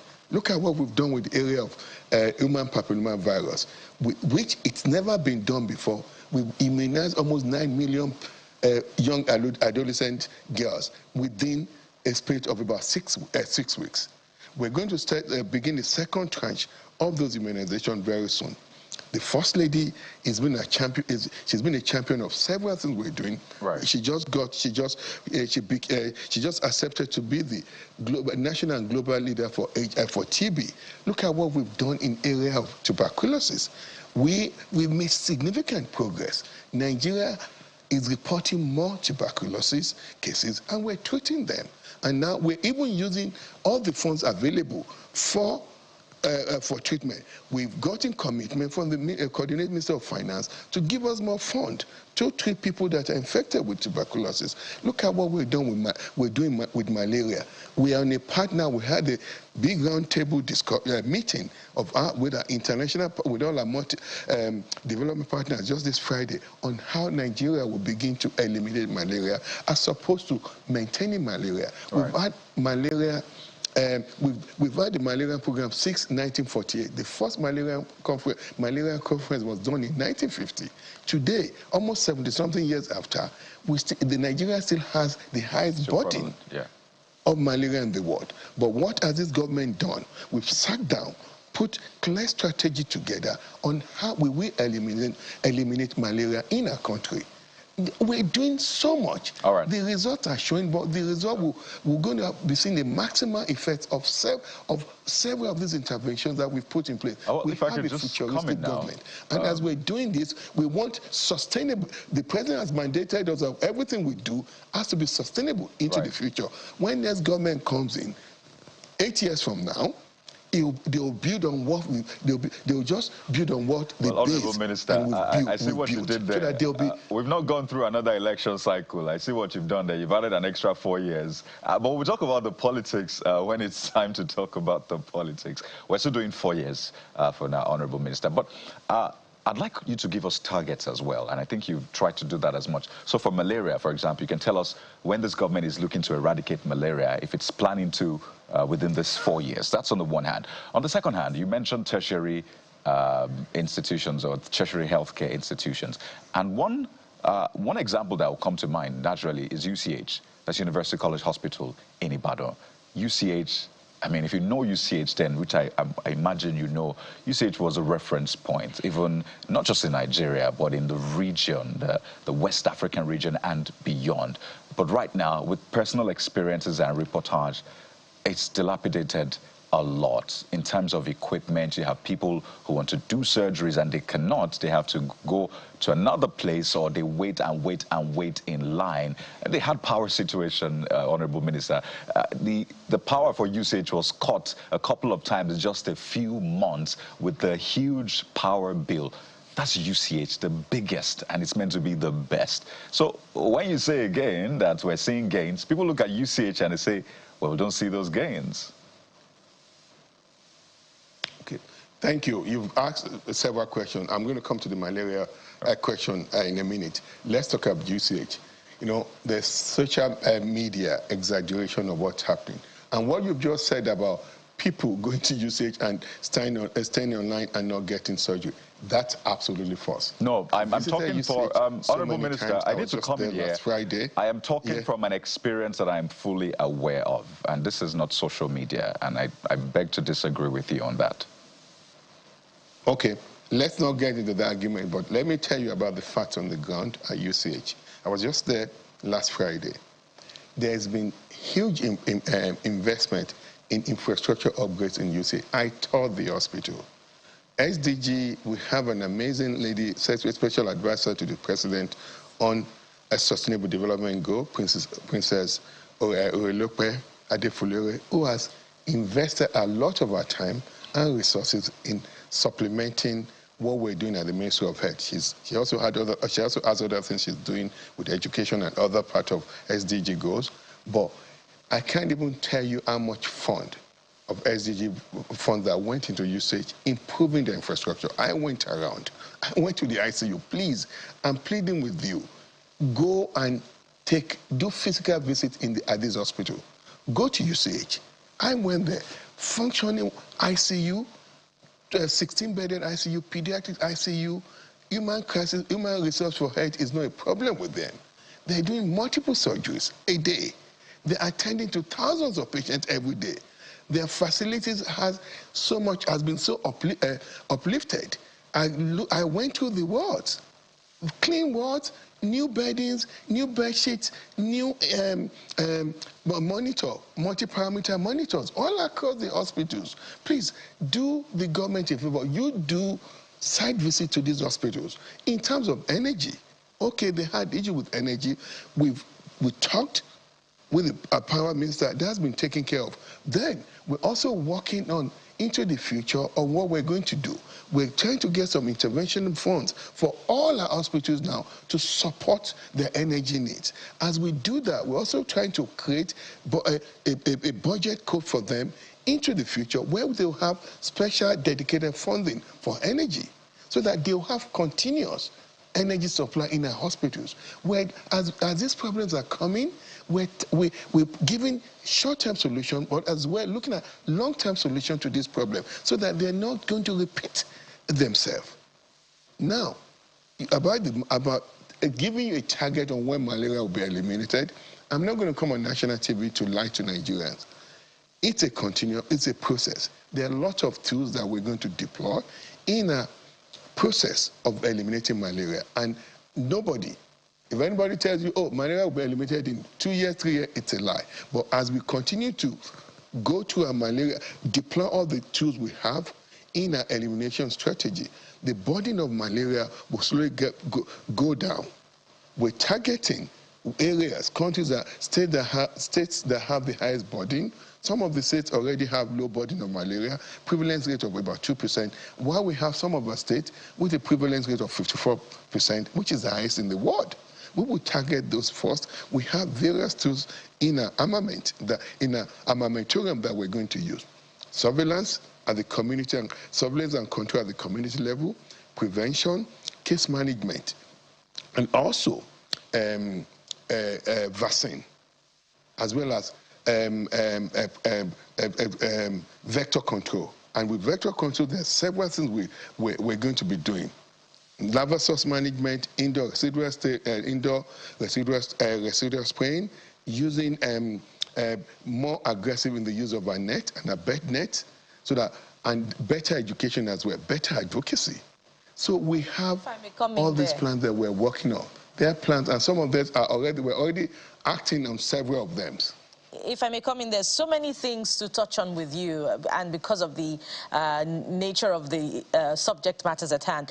You were talking about the vaccine. I was hoping that you would really give us a target date for which Nigeria will receive the vaccines, particularly because the Honorable Minister of your ministry had a stint with Gavi, and upon his resumption, it was, there were expectations that Nigeria would be at least, maybe not the first, Cameroon as taking that position. Nigeria would be on the list that will receive the vaccine, but we haven't heard anything in that regard. Also, I'd like you to speak very quickly to the cases of alarming mortality rates of patients received in facilities in the north. And if we tie that to the release of the 25 billion naira, is it on paper? How soon will we begin to receive reports of reduction of mortality rates as reported by MSF, Medicines Sans Frontiers? I wonder if you got that report. Okay. You're talking about vaccine. Okay, malaria vaccine. There are two kinds of vaccines that it's in the market now. Actually, Cameroon just adopted the vaccine. There are other 9 African states that are using the vaccine now. But this is part of what I've just told you about our malaria elimination strategy. The vaccines are a bit expensive. It's about $10 per dose. We have to look at how we're going to use vaccines in areas we're going to use vaccines. We will be using a malaria vaccine at some point, but I can't tell you the exact time because we have to map the entire country out. Our approach now to working to use all the tools we have, because evidence-based studies have shown that combination of these tools gives you a higher percentage chance, over 90% chance of your 90% chance to eliminate malaria. So we're going to combine all these tools, and we're looking at the country as a whole. We have 36 states with the FCT as well. So we will, equal is not equal. There are some areas where we're going to deploy vaccines, and there are some areas where we're going to continue to use our conventional management strategy that we're using.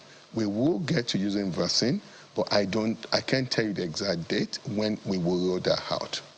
But that's part of the things we're looking at and we're going to be deploying into the future.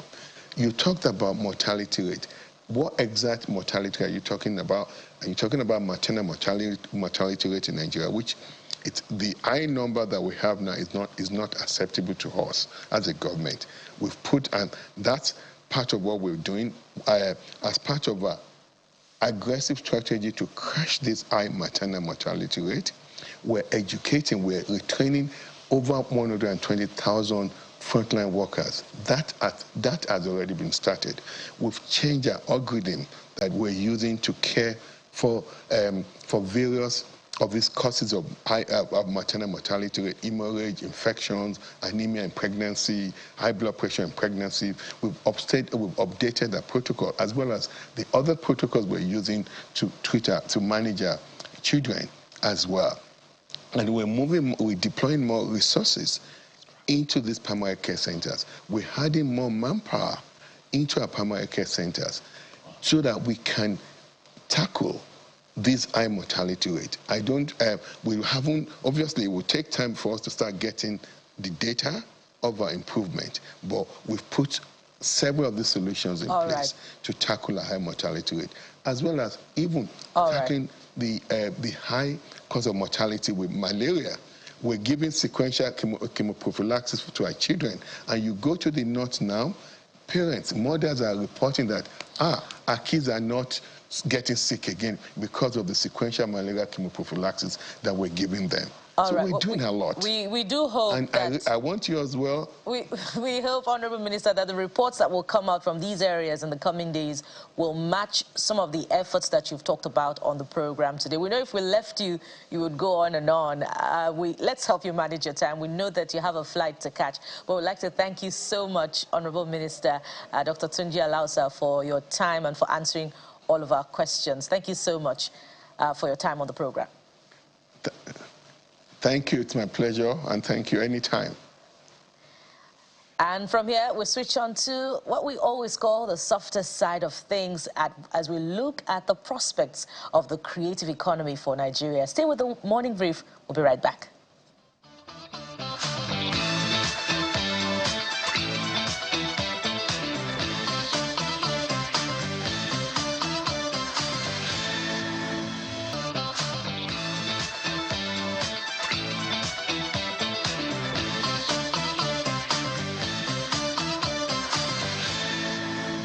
Welcome back. We're being joined by Tochukwu McFoy. He's known as Dr. Foy. He's an entertainment, marketing, and brand strategist. Yes. And he's here to talk to us about this creative space that we've always talked about. Welcome to the program, Dr. Thank you Foy. so much. Thank you. Let's get, well, I don't want to go to that particular video. We'll get to that video. You know, it's one seller and very, very, very good singers, we must say. Incredible. So you were just like, is that a cameo? So it's a cameo. I almost said video vixen. It's a cameo, but I impact the Christian family creative economy. So I'm working with TY, great man, this guy. So just because there's a space for them in this season, and yeah. So maybe that's a good place to start, because there's been that controversy as to whether or not there's such a thing as gospel music, how people who are faith-based can operate within the quote-unquote secular space. In fact, there's even a dichotomy within that space, if you look at it. So maybe if you're not sounding like a Nathaniel or a Dunsin or a Theophilus or all of those people, it looks like your gospel is not gospel in Nigerian sense. How far reaching? So maybe you speak to some of those arguments. Yes. So I would say that the issue is the interpretation of what gospel is.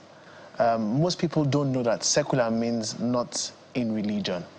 It doesn't mean bad. So, for example, birthday is a secular concept. Wedding is a secular concept. Food is a secular concept. It's not in religion. It's not spiritual secular. So, and I think God wants us to always be in everything, in birthdays, in parties, and bring his concept, bring his ideas in it. So that's the first. The second one is that because of who funds the industry, the gospel industry, there's a bias. So the church likes a particular sound, worship sound that would help the service, and it's fair.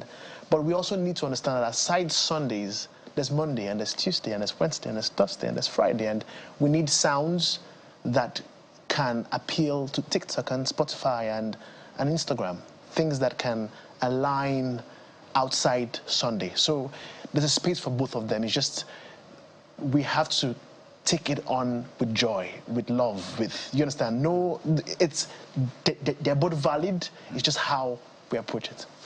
And if we could follow up on talk about the validity. Yeah. If the gospel is life itself, shouldn't it be going after all of the other issues of course as well? Yeah. We could talk about drug abuse, everything, climate change, mental health. Yes, but we don't see, gospel that is owning that space. Yeah. They're staying with the spirituality of it. Yes. But the gospel is life. Yeah, and that's why.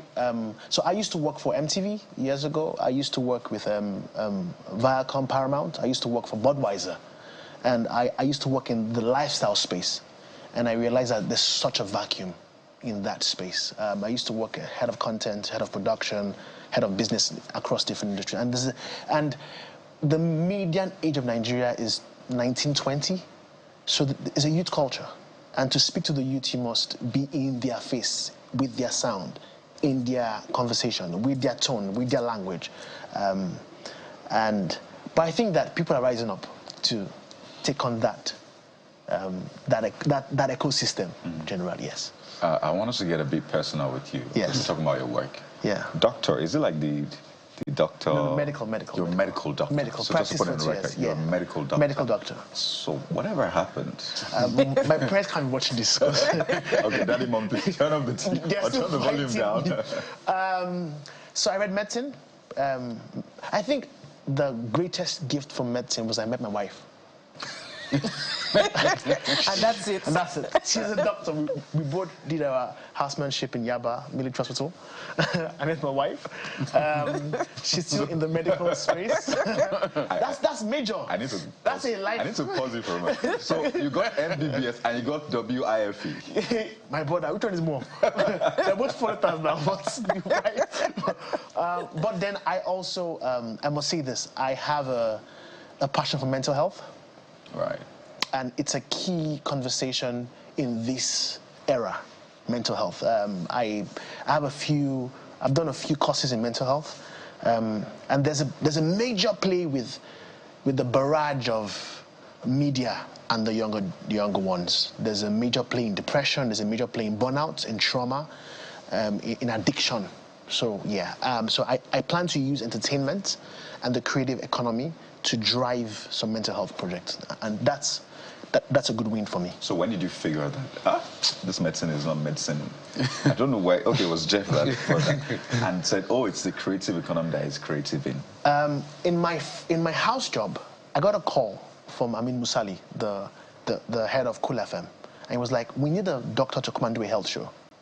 So I did a health show with Dr. Kemi. It was called Body and Soul, and in the health show, one day, Nedu and those comedians, they missed their show then it was called Cool TV. Right. And they asked me to anchor their show, and I started anchoring a proper night show. And I did that for about 2 years. And then I got a call from MTV, Alex Okosi, to come and head content in that. Brilliant. Yeah. Brilliant. So this creative economy, we always talk about it. In fact, you hear the minister say it's the new oil. Yes. As it were. And when you think about crude oil, I know there are sad tales, but then the potential as well. Crude oil alone, we've seen what it's done for countries. I'm not going to mention, I'm not comparing this morning. So how do we properly harness this new oil? First, we don't want to make the mistakes we're making with crude oil. Yeah. We want to ensure that we properly explore, refine, and sell it to the world to boost our economy and our people. Last year, the leading job industry aside agriculture was the creative economy. $12.4 billion to be made in 2026. So it's a major industry. And it's big because of three things. Number one is Africa's time. Right. Number two is, do you know that they've remade Game of Thrones, Dragon, no stories. Africa has incredible stories. The Benin Kingdom, the empires. So there's potential here. The issue will be infrastructure. And infrastructure, not in the poetic, not what we, government, no. Infrastructure is the insight. We need insight to know that this is a major industry. That's one. Two, we need private, government, public partnerships. We need JVs. We need to say, you know what, give us space. So I'm working with the Jos government. We've been able to speak to Wyclef Jean. He's building a creative space in Jos. We've done some meetings with them already. I was in Jos last week, and the governor is Governor Caleb is working. So he says we have space, we have creatives. So it's about those kind of JVs, joint ventures, but it must be based on insights, not just quick shut the youth up. No. It must be because that is the future. Why? Forex. It's sad to say that when I was in MTV, I knew about this Afrobeat thing. It's been owned by the West, not Nigeria. It's situated in America. In the Spotify rankings, Africa is paid the least peanuts based on streaming. So we need to understand that we have to have insights. The government, the public, those investments, the banks, and it's a long-term play. in 10 years, 15 years, that can be our main play. So I'm wondering what should be our strategy as Africa. So if you look at the West, there is a sense of collaboration or a point of meeting between everything. Policy, technology, so you have Apple and then you have the streaming and all of this platform. But we seem to focus more on content. We don't even own platforms as much as possible. And which is why you're saying it's situated outside here. Because people have raised the question, are we really making that money that we say we're making at the end of the day? We're not. So what should we be doing? Because talk is cheap. Action is what people can verify. I would say the India model. So India, for example, last year did the biggest numbers in Amazon. And the money was made in India. How did they do that? They, as we say, years ago, they dipped with, they increased technology. That's number one. Then number two, their youths have buying power. We don't have buying power. Because of the numbers? No, numbers and opportunities. We have the numbers also. We have a 200 million strong population. And we hear that by 2050 will be 500 million. That's what they say in Nigeria. So, but we need to now empower the youths to make money. Now, the creative economy is not only platform. Is that we can export graphics designers, visual designers, 3D animators. Most people don't have. Do you know that my friend said in Germany, every 3 months he sees a new Nigerian software engineer, jackpot in quotes. So for me, it's about empowering the youth with technology. That's number one. Number two, the government policies. Policies about Nigerian-made content, African-made content. Number three is seeing that the play is not only Nigeria, the play is Africa. Africa needs to see ourselves differently first, then the world will see us differently. So I'm wondering, that it's a tricky question. What do we do with Yahoo boys in this context? Because they are very smart. Yeah. For somebody to fleet someone of the kind of money we hear they do, it needs intelligence. So how do we bring, because it happens everywhere. Yeah. How do we make the most of Yahoo boys? So not legalize their practice, I must say. You know, just redirect them. I would say that the goal is to plant new seeds, not to try and change the old minds. The old minds have tasted money. They have been, in quote, corrupted. They are set in their ways. Yeah, set in their ways. So, but guess what? The next 15 years of boy is coming. The next 18 years of boy is coming. The next 17 years of boy who's about to get a laptop is coming. Is that we need to create avenues, hubs, nexus hubs that can drag them in and show them it's possible. You're right. I was in America last month, and someone was telling me that there's a guy in India who was able to help the medical play of Maryland, DC, because he was outsourcing all the healthcare tech parts to India, and young kids were empowered. So we also have to get the diaspora guys involved, because they have seen the global world, they have seen the potentials, they have seen the possibilities.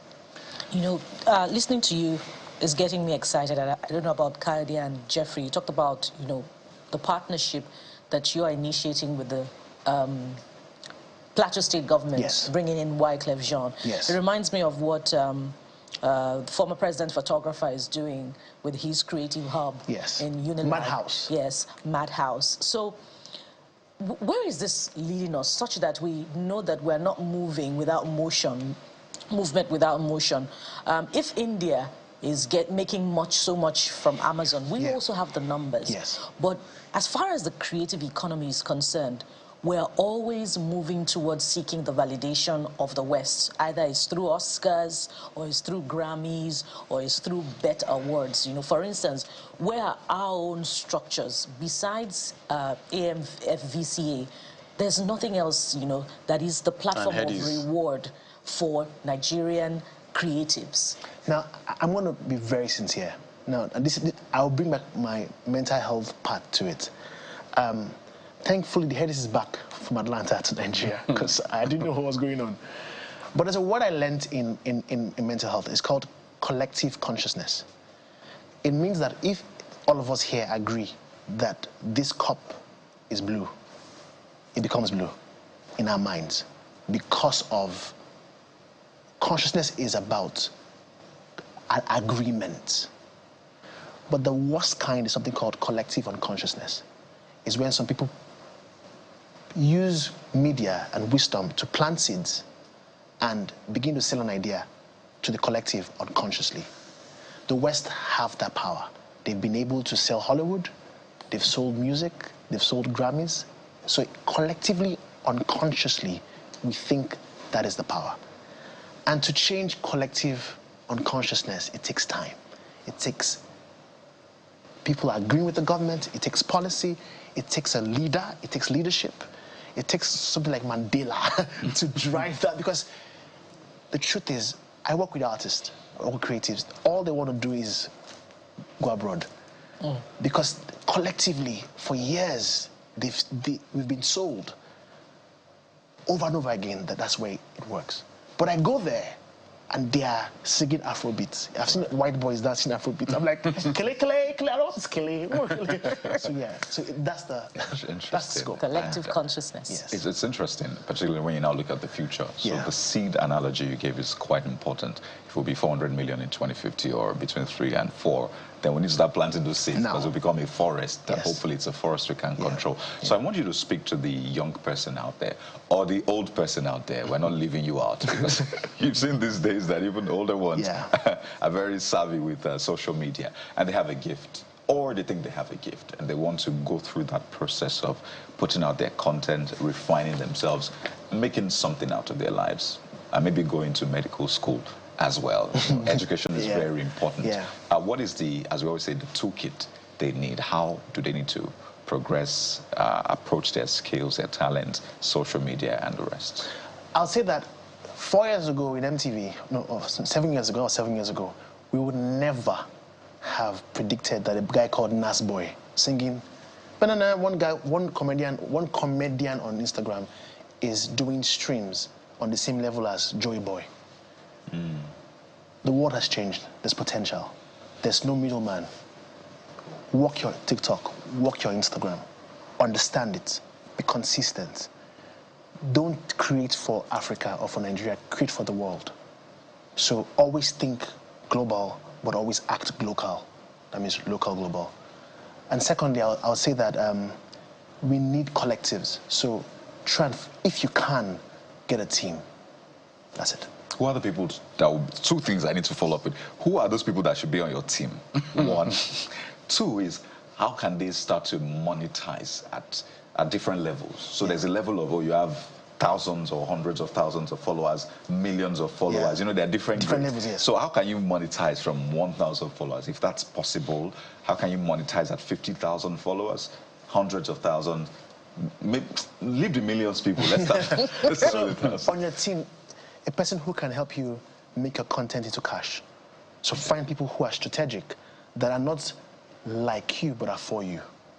Now, most creatives love creativity. They love to express. They are poetic, abstract.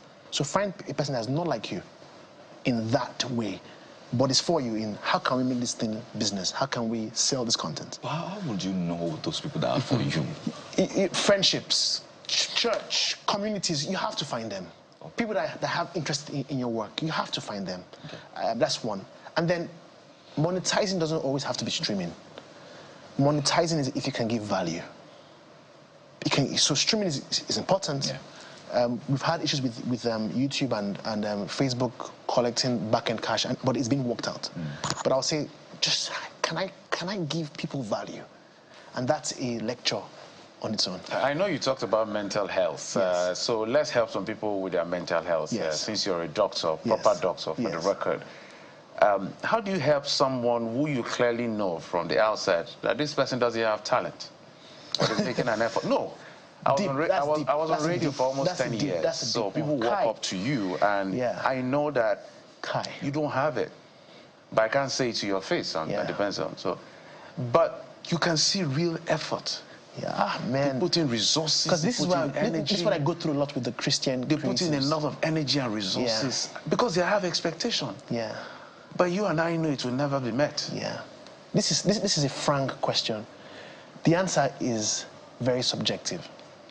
For some people, the reason why they do they do their work is it gives them meaning, not necessarily for the consumer. Those people don't try. Just let them be. It will keep, because people see there's a difference between meaning and definition. A definition is a handle that I give you to interact with me. So I say I'm a doctor for your sake. But meaning is what keeps me alive. So some people that, when you see that it's their meaning, you pull back. But for those who want it as commercial, man, just tell them it's not going to work. Help them, because since their meaning is commercial, it's trying to sell their product. It's not going to work. So when I know them, when I see that this person is singing just for the love of music, for his own self-esteem, I help. But when he wants to start, I'm like, I'm sorry, I can't. And I have in my team in Jazz Music Central, I have a lawyer who is brutal. Brutal. I have that she's a lady. She's just like, sorry, this is crap. She's just very tough on you and ouch. Ouch. What's going to happen to her mental health? But because she knows that you are about commerce. Right. Yeah. So it's about trying to understand and sieve through it. So there are two parallel lines. They don't meet, right? Yes. Well, even though I'm trying to hope against hope there. But I'd like to follow up on Kayade's question, particularly because you are a content creator, and you know a lot of the content that you put out, besides your music, on themes that help us to think and reflect on our values. And surprisingly, it's the content that do not necessarily help people to think. Things that just help make us go happy and lucky are the things that get attention and followership. Yes. At that level, at your own level, how do you begin to monetize? Perhaps you could share with us your own personal experience. Okay, so because of one thing that helped me with medicine, so I must give medicine credits. So I remember in my first year, it was so hard. So I sent a note to my father, a letter, that I've left medicine and I've joined MassCom. And I remember sitting down with a lady called Annika Vincent, and my father came into class the next week and took me home. And what he said was that the reason why I want you to finish medicine is because I need you to have staying power as a person, have staying power as a person. So with the creative economy, I have staying power. And this is what I mean. I've been able to compartmentalize my life. For money, I work with brands. I work with banks. Some banks, I handle their end-to-end branding, themes, concepts. For top clients too. Some clients need branding, visuals, and all that, just the whole shebang. And then for mind shifts, I don't want to monetize it because I understand the reason why I'm doing it. Is that if I get 3 people to change their minds, that's impact. So this is my theme: impact first, influence, then income. With that. So when you're not creating content, you're chasing the brands outside of social media. Money. Okay. The whole shebang. The whole shebang. I was going to say that maybe you can also create an aspect of medicine. Oh, there you go. That's your father. He was 70 last week. Ah. Yeah. Is he happy now with you? Well, at least I'm paying the bills. I have grandchildren. Everyone's happy. So yeah, we're good. Oh, that's beautiful. Yeah. And that's my wife. Oh, that's your wife. Okay. Yeah, we know your wife. That's your WIFE. Yes, my wife. Got to join your MBBS. Yes. The degree after the main degree. The main degree. Oh, this is your family? Yeah. Such a beautiful family. Yes. I was going to ask them, or say, that maybe you can also champion the creation of the creative medicine aspect. Well, yes. Because you were talking about mental health. Yes. And I know that the creative space will play a huge role in that. So yes. maybe you can champion that. We can see Dr. Because you are the energizer. So I had spoken to a Proco doctor. Right. We're working on something. It's called Proco Health, where we use comedy, fun, humor to drive healthcare. So I remember speaking to the Jadi. She's the film. She shot Lagos Gangs or Gangs of Lagos, Oshibero. Yeah. And years ago, and we're like, let's do a healthcare, a medical. So there's possibilities when you can join both. Dr. Foy, there's a lot to talk about with you. We track your work. even though some of us are lazy on the social media, but we'd just like to be But there. you can't miss Dr. Some of us, some of them. Yeah, no, I give up. I'm going to get better. I'm working at it. Yeah. You know? No, but you don't need to be there. You're here. You're here. Thank you. You're here. At least that's an encouragement. That's good for his mental health. Yeah, I have to help you quickly. Meaning. Tochukwu McFoy, Dr. Foy. Thank you so much. Entertainment, marketing, and brand strategist. Thank you so much for the work. Thank you so much. Thank you. Thank you so much. Thank you. Oh boy, what a day it's been. Thank you so much for your time and company. We hope you have a great day ahead. And of course, sunrise is coming up at the top of the hour. I'm Jeffrey Uzongo. Don't forget, as we've heard from Dr. Foy, let's drive our collective consciousness towards the value of Nigeria being authentic and good. Join us again tomorrow.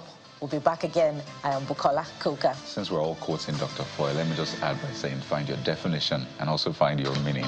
I'm Kayode Kikile. Goodbye.